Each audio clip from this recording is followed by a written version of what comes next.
Movie के start में हमें एक सेलेस्टियल दिखाया जाता है और इनको आसमानी एलियंस भी कहा जाता था और इनका नाम एरिशम था, जिसने सबसे पहले सन को बनाया और फिर यूनिवर्स को बनाया, जहाँ से लाइट शुरू हुई और हमारी अर्थ ग्रो कर गई। लेकिन तभी डीप स्पेस से कुछ अजीब किस्म के डिवियंस निकल कर आए, जिन्हें अजीब क्रिएचर्स भी कहा जाता था, जो अर्थ पर आकर इंसानों और जानवरों को खाकर अपना पेट भरा करते थे। इस मूवी में हमें सबसे पहले 7000 साल पहले का सीन दिखाया जाता है। यहाँ पर हम कुछ प्राचीन लोगों को देखते हैं जो मछलियाँ पकड़ रहे थे। तभी उन पर वही अजीब किस्म का क्रिएचर पानी से निकलकर अटैक कर देता है। वो डिविएंट इंसानों का शिकार किया करते थे, अब वो उस आदमी को खाकर उस बच्चे की तरफ बढ़ता है। तभी वहाँ पर एक इटर्नल अर्थ पर आ जाता है, जिसको एरिशियम ने अर्थ पर भेजा था ताकि वो अर्थ पर जाकर लोगों को इन डिविएंट से बचा सके। इक्रिस एक बहुत ही पावरफुल इटर्नल था। वो अपनी आंखों से लेजर लाइट निकालकर इन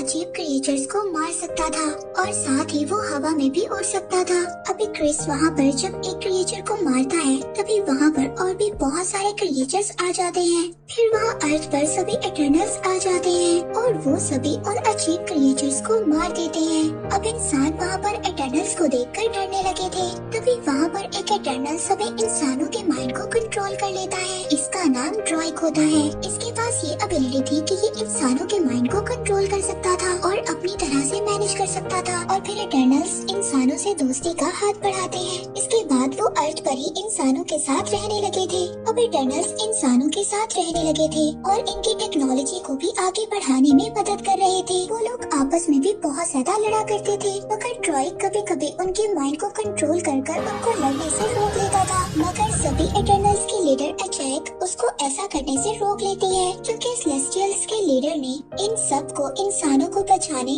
और उनकी आबादी को आगे बढ़ाने के लिए भेजा था और इसके अलावा किसी और चीज में शामिल होने के लिए मना किया था। लेकिन ड्रॉइक उसकी बातों को नहीं मानता। अब अचैक ड्रॉइक की बातें सुनकर ये बोलती है कि आज से तुम सब इटर्नल्स आजाद हो। वो उनसे कहती है कि तुम्हें जहाँ जाना है तुम जा सकते हो और तुम अपनी मर्जी के मुताबिक जिंदगी गुजार सकते हो। अब सब लोग इस शहर को छोड़ देते हैं। इसके बाद हमें प्रेजेंट का सीन दिखाया जाता है, जहाँ पर इटर्नल्स को इस दुनिया में आए हुए 7000 साल हो चुके थे, मगर अभी भी किसी इटर्नल की एज ज्यादा नहीं हुई थी। तभी हम एक इटर्नल सर्सी को देखते हैं, जो बच्चों को स्कूल में पढ़ाया करती थी। उसके लेट होने की वजह से उसका फ्रेंड उन सब बच्चों को संभाल रहा था। तभी वहाँ पर सर्सी आ जाती है। वो अपने फ्रेंड से शुक्रिया बोलती है कि उसने इतनी देर तक बच्चों को मैनेज किया। अब जैसे ही सर्सी का फ्रेंड यहाँ से चला जाता है, उसके जाने के बाद वहाँ पर अर्थक्वेक आ जाता है। तभी वहाँ पर बना हुआ एक स्टैचू सर्सी के एक स्टूडेंट के ऊपर गिरने वाला था,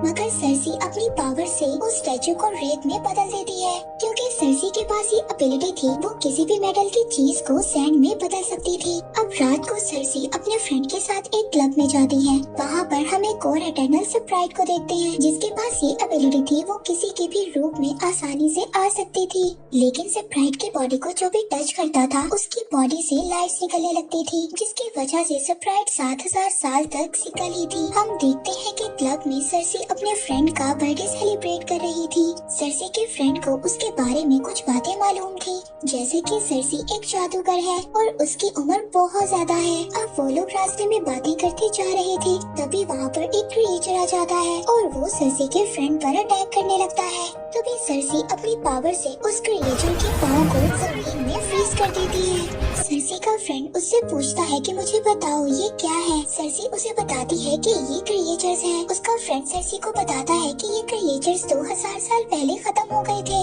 फिर ये कहाँ से बच गया। अब वो क्रिएचर अपने आप को सन से छुड़ा कर वहाँ से भाग जाता है। फिर सर्सी और स्प्राइट उस क्रिएचर का पीछा करने लगते हैं। सर्सी का फ्रेंड भी सर्सी की तरह जंप करने की कोशिश करता है, लेकिन उससे ऐसा नहीं हो पाता। अब सर्सी उस क्रिएचर को डिस्ट्रैक्ट करने की कोशिश करती है, लेकिन वो क्रिएचर डिस्ट्रैक्ट नहीं होता और वो स्प्राइट पर अटैक कर देता है। तभी वहाँ पर एक क्रिस आकर उस क्रिएचर को इंजर कर देता है, लेकिन वो देखते हैं कि वो क्रिएचर खुद को हील करने की एबिलिटी रखता था और ऐसी पावर्स इटर्नल के लीडर एचेक के ही पास थी। इक्रिस वापस से उस क्रिएचर पर अटैक करता है, लेकिन वो क्रिएचर वहाँ से भाग जाता है। अब यहाँ पर हमें ये भी पता चलता है कि इक्रिस ने सर्सी से 5000 साल पहले शादी की थी और फिर 2000 साल पहले इक्रिस सर्सी को छोड़कर चला भी गया था। सर्सी अपने फ्रेंड से ये कहती है कि अब मुझे जाना होगा होगा। मेरी कुछ लोगों को हेल्प की जरूरत है, लेकिन उसका फ्रेंड उसको कहता है कि अगर तुम कोई सुपर हीरो हो तो अर्थ पर इतनी ज्यादा प्रॉब्लम्स आई, उस वक्त तुम कहाँ थे? सरसी उसको कहती है कि हमें अर्थ पर सिर्फ क्रिएचर्स को मारने के लिए भेजा गया है और हमें कोई और काम करने की इजाजत नहीं दी गई थी, सिवाय इस आबादी को बढ़ाने और अर्थ पर लोगों की टेक्नोलॉजी को इंक्रीज करने में। तीनों एचक से मिलने जाते हैं ताकि वो जाकर अपने लीडर को बता सके कि क्रिएचर्स दोबारा से अर्थ पर आ गए हैं और इस बार वो बहुत ज्यादा पावरफुल है। और जब वो एचक के पास पहुंचते हैं तो उनको पता चलता है कि एचक मर चुकी है और ये अर्थ पर पहली बार हुआ था कि किसी एटर्नल की डेथ हुई थी। वो लोग समझ जाते हैं कि एचक को उसी क्रिएचर ने मारा है जिसने पहले भी उन लोगों पर अटैक किया था और उस क्रिएचर ने एचक को मारकर उसकी सारी पावर्स ले ली हैं। हम देखते हैं कि एचक के गले से एक पावरफुल स्टोन निकलता है और वो स्टोन सरसी की बॉडी के अंदर चला जाता है, यानी कि एचक ने मरने के बाद सरसी को इटर्नल्स का लीडर चुना था। अब सरसी एलिसियम से बातें कर सकती थी। अब ये लोग अपनी टीम को इकट्ठा करने का फैसला करते हैं ताकि वो एक बार फिर से सभी इटर्नल्स मिलकर उन क्रिएचर्स को मार सके। अब वो सबसे पहले किंगो के पास जाते हैं। किंगो के पास ये एबिलिटी थी कि वो अपनी फिंगर से छोटी छोटी आग की गोलियों को निकाल सकता था। अब किंगो एक सुपरस्टार बन चुका था और उसने बहुत ज्यादा मूवीज भी की थी। अब वो किंगो को अपने साथ आने का कहते हैं। वो कहता है कि मुझे बहुत ज्यादा काम है और मैंने बहुत ज्यादा मूवीज को साइन भी किया है। जब किंगो अपने लीडर का सुनता है कि वो मर चुकी है तो किंगो ये सुनकर बहुत ज्यादा उदास हो जाता है और फिर वो अपने मैनेजर के कहने पर जाने के लिए तैयार हो जाता है। अब वो लोग किंगो के प्राइवेट प्लेन से ऑस्ट्रेलिया जाते हैं जहाँ पर उनके 2 और एटर्नल्स रहते थे। अब वो लोग जब वहाँ पर पहुँचते हैं तो देखते हैं कि एक बहुत बड़ा क्रिएचर मरा हुआ है। किंगो का मैनेजर उसको कहता है कि ये क्रिएचर्स तो बहुत खूबसूरत हुआ करते थे। किंगो अपने मैनेजर को कहता है कि क्या तुम्हारा दिमाग खराब है? ये बदबूदार सड़ा हुआ क्रिएचर तुम्हें किस एंगल से खूबसूरत लगता है? अब वो यहाँ पर अपने एक और मेंबर से मिलते हैं जिसका नाम गिलगमेश था। वो उनसे पूछता है कि क्या तुम मेरा केक ट्राई करोगे? जब ये लोग इसको एचक के मरने की खबर सुनाते हैं तो ये बहुत ज्यादा उदास हो जाता है और इसके हाथ से बना हुआ केक भी गिर जाता है। फिर वो लोग अपनी एक और मेंबर टीना के पास जाते हैं जो एक दरख्त के नीचे बैठे कुछ ड्राइंग कर रही थी।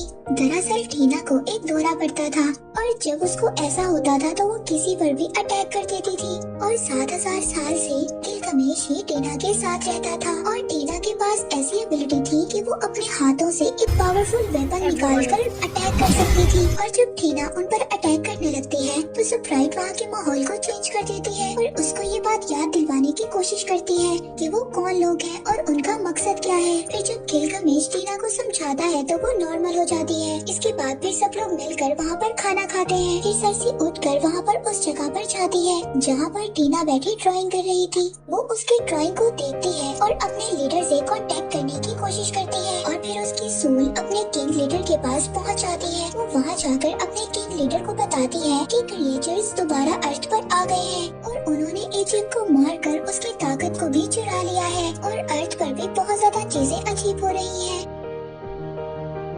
जिस पर एलिशियम उनका लीडर उसको बताता है कि ये एक एमरजेंस की निशानी है। सरसी उससे पूछती है कि एमरजेंस क्या होता है। वो सरसी से कहता है कि अब वक्त आ गया है तुम लोगों को तुम्हारे असल मकसद के बारे में बताया जाए। दरअसल तुम लोगों को अर्थ पर क्रिएचर्स को मारने के लिए भेजा गया था और मैंने कई हजार साल बाद एक बीज अर्थ पर भी बोया था और उस बीज को बड़ा होने में अरबों सालों और इंसानों की एनर्जी चाहिए थी। लेकिन जब मैंने इंसानों और जानवरों को बनाया तो मुझसे एक गलती हो गई और उस गलती से वो अजीब डेविड क्रिएचर्स पैदा हुए जो अर्थ पर लोगों की आबादी को खाकर खत्म कर रहे थे। तब मैंने तुम्हें और तुम्हारे जैसे बहुत ज्यादा एटर्नल्स को बनाया ताकि तुम्हारे जरिए मैं उन डेविड क्रिएचर को मार सकूं। सरसी उनसे पूछती है कि क्या ये बात एचक को पता थी।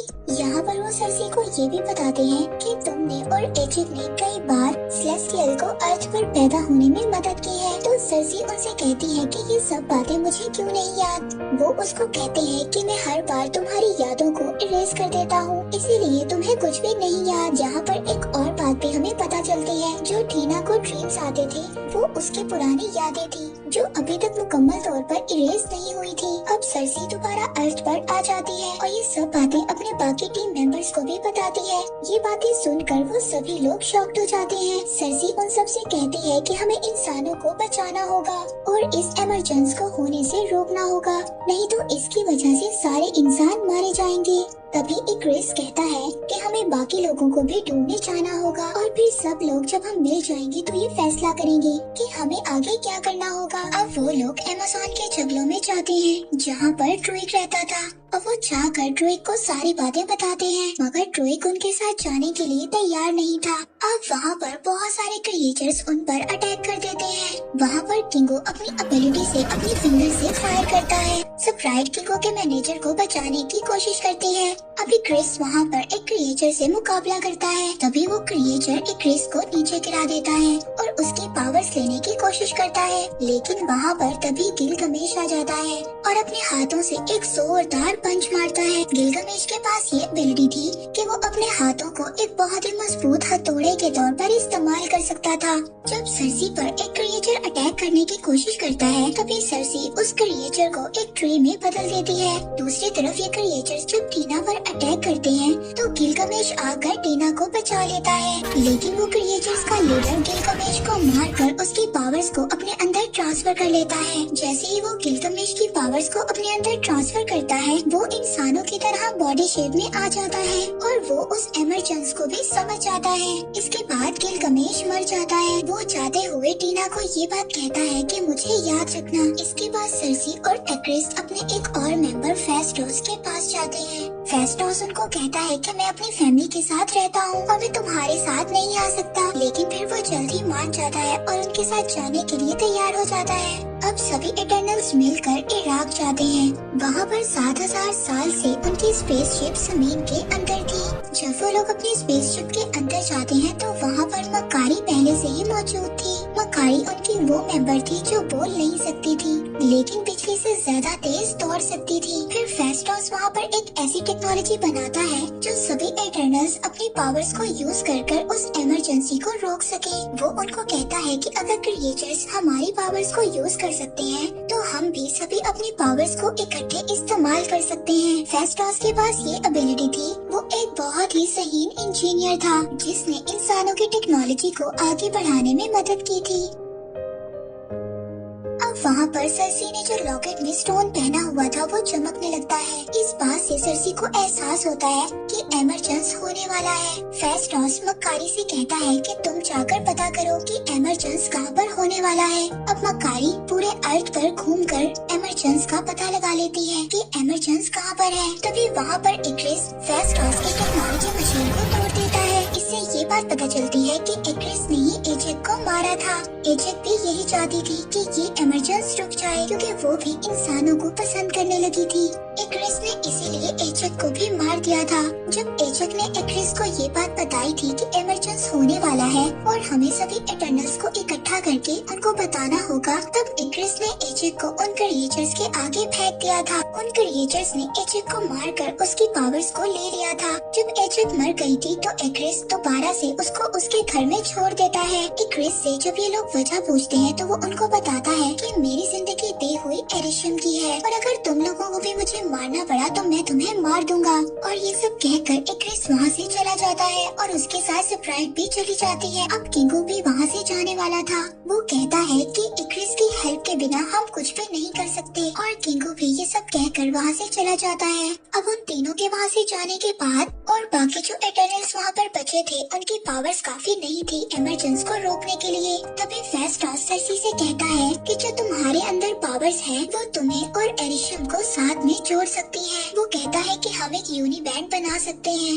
जिससे वो इमरजेंसी रुक जाएगा। अब वो सरसी का स्टोन लेकर उससे एक बैंड तैयार करता है और फिर वो लोग अपने स्पेसशिप को लेकर उस जगह पर पहुंच जाते हैं जहां पर इमरजेंसी स्टार्ट होने वाला था। वहां पर इक्रिस और स्प्राइट दोनों एमरजेंस को होते हुए देख रहे थे। तभी वहाँ पर बाकी इटर्नल्स भी आ जाते हैं उस एमरजेंस को रोकने के लिए। उस एमरजेंस से एक बहुत ही बड़ा सेलेस्टियल जो दुनिया के लिए बहुत ज्यादा खतरनाक था निकलने वाला था। अब वो लोग वहाँ पर अपने अपने बैंड को कनेक्ट करते हैं ताकि वो अपने पावर्स को यूज कर उस एमरजेंस को रोक सके। वहाँ पर इक्रिस ड्रूइड को उठाकर पीछे फेंक देता है। ये सब देख कर मकारी बहुत ज्यादा चीखती चिल्लाती है और वो इक्रिस को इतना ज्यादा मारती है कि इक्रिस ने 7000 साल में इतनी ज्यादा मार नहीं खाई होगी।